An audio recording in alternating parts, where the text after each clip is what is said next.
அஸ்ஸலாமு அலைக்கும் வரஹ்மத்துல்லாஹி வபரகாத்துஹு. வணக்கம்.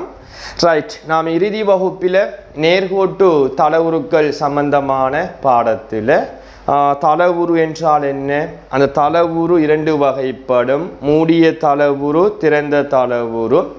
அடுத்தது நேர்கோட்டு தளவுரு, அது சம்பந்தமான வேக் சீட், அந்த வேக் சீட்டிற்குரிய விளக்கம் தரப்பட்டது. இன்றைய நாள் வகுப்பில் அந்த பாடத்தினுடைய தொடர்ச்சியான விடயத்தை பற்றி தான் பார்க்க இருக்கின்றோம். நேர்கோட்டு தளவுருக்களின் உறுப்புகள். இப்போ உறுப்புன்னு சொன்னா ரெண்டு உறுப்பு தான் இருக்கு நேர்கோட்டு தள உருவத்துக்கு: பக்கம், கோணம். இந்த பக்கம் என்றா நேர்கோட்டு தள உருக்கு மட்டும்தான் பக்கம், அந்த வளைந்த கோடுங்கிறது பக்கம் இல்லை. அப்ப நேர்கோட்டு தள உருவென்று சொன்னா படிச்சிட்டம் நேர்கோட்டால் மாத்திரம், அந்த நேர்கோட்டு துண்டத்தால் மாத்திரம் அமைக்கப்பட்ட மூடிய தளவுரு தான் நேர்கோட்டு தளவுரு. ஸோ நான் ரெண்டு நேர்கோட்டு தளவுரு வரைந்திருக்கேன். அது என்ன உருவம்ங்கிறத நான் உங்களுக்கு இதுக்கு பின்னர் சொல்லி தருவேன். இது ஒரு முக்கோணம், இதில் ஒரு நாட்பாக்கள் என்று சொல்லுவாங்க. அந்த முக்கோணத்துக்கு பாருங்க, மூன்று நேர்கோட்டு துண்டம். இது ஒரு நேர்கோட்டு துண்டம், இது ஒரு நேர்கோட்டு துண்டம், இது ஒரு நேர்கோட்டு துண்டம். இந்த மூன்று நேர்கோட்டு துண்டமும் சேர்ந்து ஒரு மூடிய உருவொன்று வந்திருக்கு. அந்த மூடிய உரு வந்தால் இது நேர்கோட்டு தளவுரு. இந்த மூன்று நேர்கோட்டு துண்டத்தையும் சொல்லுவாங்க பக்கம். அப்ப இதுக்கு முக்கோணத்துக்கு எத்தனை பக்கம் இருக்கும்? மூன்று பக்கம் இருக்கும். அப்ப இதான் பக்கம் என்று அழைக்கப்படும். எழுதப்பட்ட நோட்ஸும் அதான். நேர்கோட்டு தளவுருக்களில் ஒவ்வொரு கோட்டு துண்டமும் அதன் பக்கம் எனப்படும். இது நாட்பக்கம் என்று சொன்னாடா நான்கு நேர்கோட்டு துண்டங்களை கொண்டு உருவாக்கப்பட்ட மூடிய தளவுரு. இதுக்கு பின்னர் படிக்க இருக்கின்றோம். அப்ப இதுல நான்கு நேர்கோட்டு துண்டம் என்று சொன்னா இந்த நான்கு நேர்கோட்டு துண்டத்திற பெயரும் பக்கம் என்று அழைக்கப்படும். அப்ப பக்கம் என்கிறது அந்த நேர்கோட்டு துண்டம் என்கிறத ஞாபகம் வைத்துக் கொள்ளுங்க. அடுத்த கோணம் என்ற என்னன்னு சொன்னா, இப்ப உதாரணத்துல நான் ஒரு முக்கோணியை வரைகிறேன். இதுல பாருங்க, ரெண்டு நேர்கோட்டு துண்டம், அதாவது இந்த நேர்கோட்டு துண்டமும் இந்த நேர்கோட்டு துண்டத்தையும் எடுத்தோம் என்று சொன்னால் அந்த ரெண்டு நேர்கோட்டு துண்டமும் சந்திக்கின்ற இந்த இடத்துல தான் கோணம் உருவாகும். ஆனால் இந்த நேர்கோட்டு துண்டத்தையும் இந்த நேர்கோட்டு துண்டத்தையும் எடுத்தோம்னா ரெண்டும் சந்திக்கின்ற இந்த இடத்துல தான் கோணம் உருவாகும். அப்ப இதே மாதிரி இந்த நேர்கோட்டு துண்டத்தையும் இந்த நேர்கோட்டு துண்டத்தையும் எடுத்தால் ரெண்டும் சந்திக்கின்ற இந்த இடத்துல தான் கோணம். அப்ப கோணம் என்கிறது இரண்டு நேர்கோட்டு துண்டம் சந்திக்கும் இடத்தில் தான் கோணம் உருவாகும். ஞாபகம் வைத்துக் கொள்ள வேண்டும். அப்ப அதைத்தான் நான் எழுதப்பட்டிருக்கு பாருங்க. நேர்கோட்டு தளவுருக்களில் இரண்டு பக்கம் அல்லது இரண்டு நேர்கோட்டு துண்டம் இரண்டு பக்கம் சந்திப்பதால் இந்த சந்திக்கின்ற இடத்துல தான் கோணம் உருவாகும். அப்ப ஒரு நேர்கோட்டு தளவுருவுக்கு ரெண்டு உறுப்பு இருக்கும்: பக்கம், அடுத்தது கோணம். பக்கம் எவ்வாறு இருக்கும், கோணம் எவ்வாறு இருக்கும் என்று சொல்லி தந்திருக்கேன். அடுத்த சிறிய தலைப்பை பற்றி பார்ப்போம். இப்ப அடுத்த சிறிய தலைப்பை பாருங்க, முக்கோணிகளும் நாட்பக்கல்களும். இப்ப முக்கோணி என்று சிறிய தலைப்புன்னு போட்டிருக்கேன். அப்ப நீங்க கிரேட் 3, 4, 5ல படிச்சிருப்பீங்க. முக்கோணி என்று சொன்னா மூன்று பக்கங்கள் இருக்கும்னே.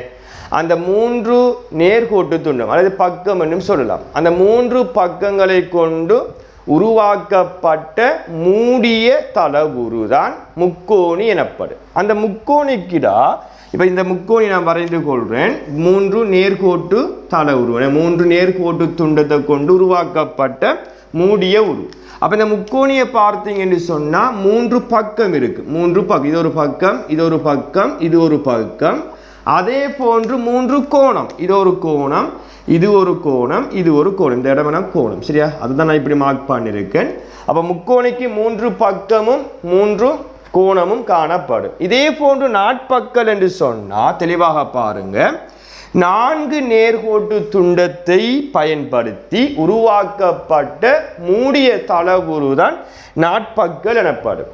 இப்ப முக்கோணிக்கு மூன்று பக்கம் மூன்று கோணம் இருப்பது போன்று நாட்பக்கலுக்கு நாலு பக்கமும் நாலு கோணமும் இருக்கு. ஸோ நான் நாட்பக்கல் ஒன்று சும்மா வரைகிறேன். நாலு நேர்கோட்டு துண்டத்தை வைத்து நாட்பக்கல் ஒன்று வரைகிறேன்.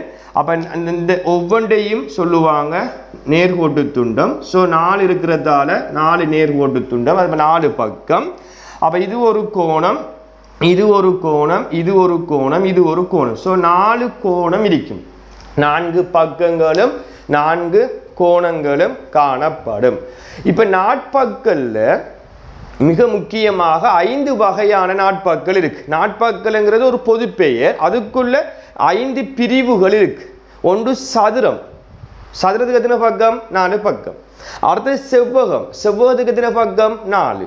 சாய் சதுரம், இணைகரம், சரிவகம். இந்த 5ம் நாட்பாக்கள வடிவங்கள். இந்த 5 பண்பையும் பற்றி தான் அடுத்த விடயமாக பார்க்க இருக்கின்றோம். ஸோ நாட்பாக்கள் என்று சொன்னால் 4 நேர்கோட்டு துண்டத்தை பயன்படுத்தி உருவாக்கப்பட்ட மூடிய தளவுரு தான் நாட்பாக்கள் எனப்படும்.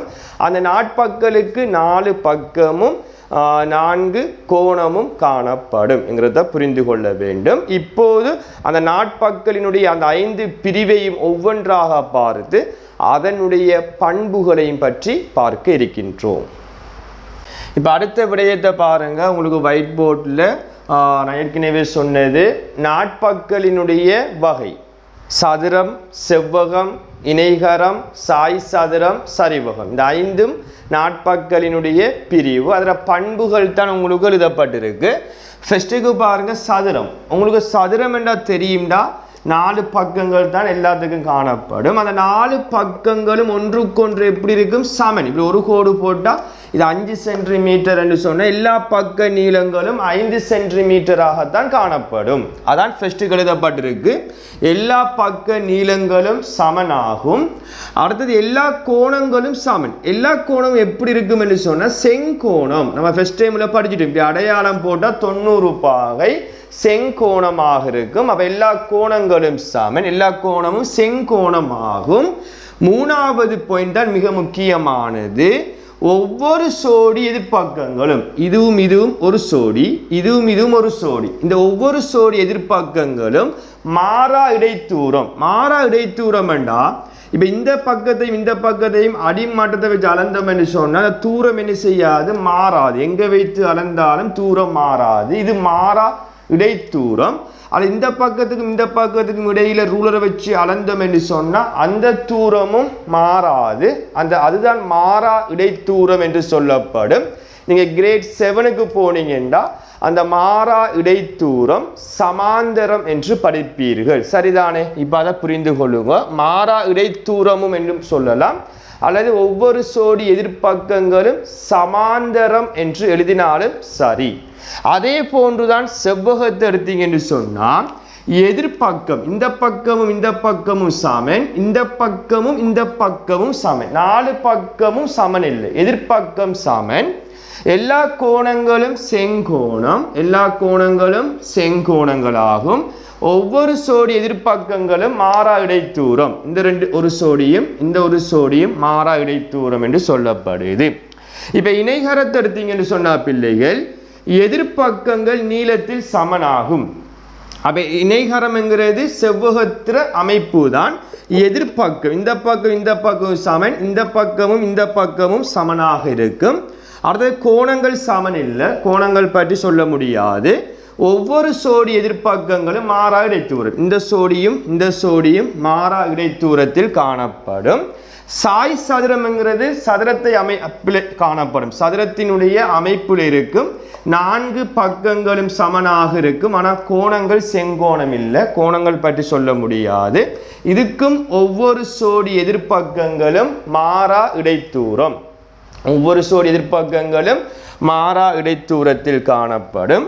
இறுதியான நாட்பாக்கள் சரிவகம். அப்ப சரிவகம் இந்த அமைப்பில் இருக்கும் பிள்ளைகள். இதுல பக்கங்கள் பற்றி சொல்ல முடியாது. 4 பக்கங்களும் வெவ்வேறு நீளங்களை கொண்டிருக்கும். ஆனால் இந்த சோடி ஒரு சோடி மட்டும், இந்த சோடி கருப்பால கீறப்பட்ட இந்த சோடி மட்டும்தான் மாறா இடைத்தூரத்தில் இருக்கும். இந்த சோடியை நீங்க அளந்து பார்த்தீங்கன்னா தூரம் என்ன செய்யும்? மாறும், கூடும் குறையும் என்கிறதால சரிவகத்துக்கு மட்டும் எக்ஸாம்ல கேட்டு வரும்.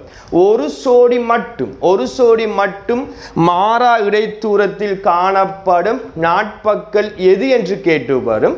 ஸோ சரிவகம் என்று எழுதி கொள்ள வேண்டும். அப்ப சரிவகத்துக்கு ஒரே ஒரு பண்பு தான் இருக்கு பிள்ளைகள். அதை நீங்க நோட் பண்ணி படத்தையும் வரைந்து கொள்ளுங்க. இவ்வளவு தான் நேர்கோட்டு தளவுரு என்ற பாடத்தில் இருக்கக்கூடிய மீதி பகுதியாக காணப்படுகின்றது. அப்ப இங்கு சொல்லப்பட்ட அனைத்து விடயத்தையும் உங்களோட கோப்பில நோட் பண்ணி கொள்ளுங்க. இது சம்பந்தமான வேக் சீட் குழும குடும்பத்தினூடாக பகிரப்படும். அந்த வேக் சீட்டையும் அடுத்த வகுப்பு எப்போது இருக்கின்றதோ அதற்கு இடையில் செய்து அனுப்பி கொள்ளுமாறு கேட்டு அடுத்த வகுப்பில் மற்றொரு புதிய தலைப்பினூடாக உங்களை சந்திக்கும் வரை விடைபெற்று செல்கின்றேன். நன்றி, வணக்கம்.